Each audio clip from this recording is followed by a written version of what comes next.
They speak the same language. They share the same Western values. But if you had to pick one place to build your financial future, would you choose the land of maple leaves or the kingdom of kangaroos? You're about to find out. Because we're putting Canada and Australia in a financial cage match, where only one country lets you earn more, keep more, and live better. But don't let the sunshine fool you. This won't be a pretty fight.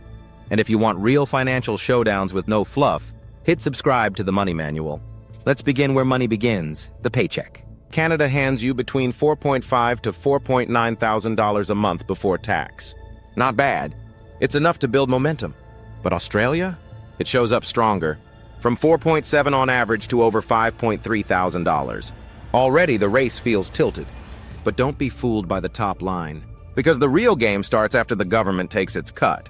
So let's break it down. You just got paid. Now here comes the tax man. In Canada, you're left with about $3.7 thousand after deductions. A solid number, but in Australia it's higher. Around $4.1 thousand in net pay. That's $400 more in your hands every month. Do the math, that's almost $5,000 per year. Enough for a vacation, an emergency fund, or an investment leap. So far, Australia is winning the income game. But don't celebrate yet, because now we shift from what you make to what you spend. Let's talk rent. You're mobile. You're building your future. But where does renting hit harder? Toronto asks for around $2.2 thousand a month for a one-bedroom. Sydney? It bumps that to $2.4 thousand. Higher income, higher burn. Your bigger paycheck is already shrinking. And if you think owning will solve it, think again. You want roots. You want security.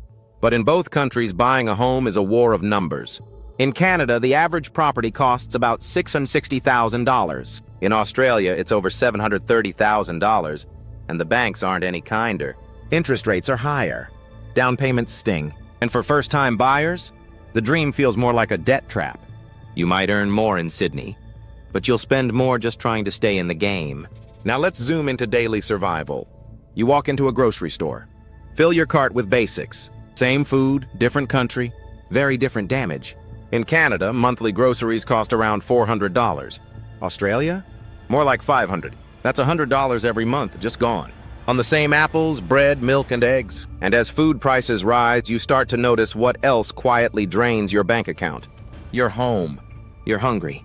You're tired. You flick on the lights. Utilities are the quiet assassins of your paycheck.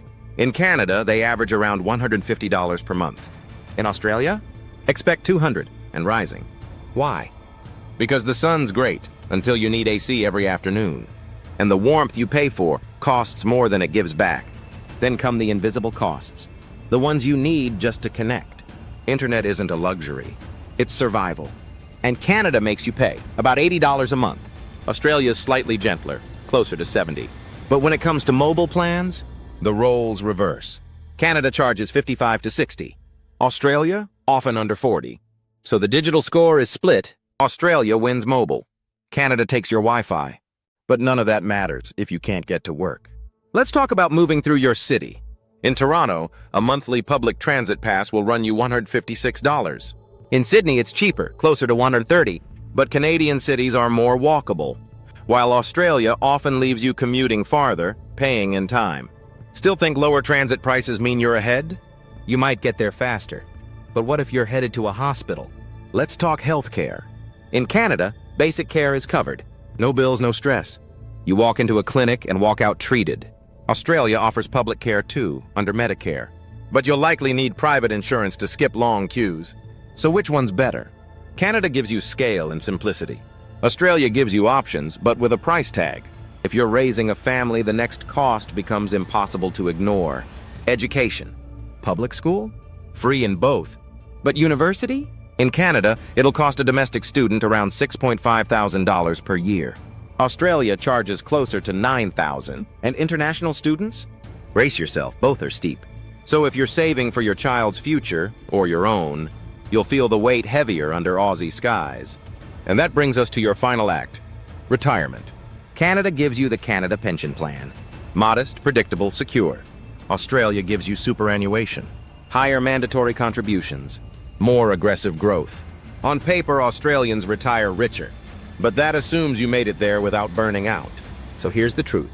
Australia gives you more upfront. More income, more potential, but it takes more from you too. Canada? It's slower, safer, more measured, but it protects your cash, your health, your sanity. So you tell us, what's your money worth? Let us know in the comments. And if you want more clear-cut financial showdowns, subscribe to the Money Manual. Because next time, we're going global.